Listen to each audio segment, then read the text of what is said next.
সবে চোখটা ঘুমে এসেছে, হঠাৎ করেই বেল বেজে উঠল। তাড়াহুড়ো করে উঠে গেট খুলতেই দেখি আমার নিচের ঘরের এক দিদি প্লেট ভর্তি করে কিছু একটা নিয়ে এসেছে। ভেতরে এসো না।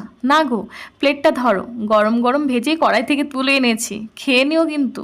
যদিও আমি পেট ভর্তি করে ভাতটা খেয়েই ঘুমটা দিয়েছিলাম, তবে তেলে ভাজাগুলো দেখে আর লোভ সামলাতে পারলাম না।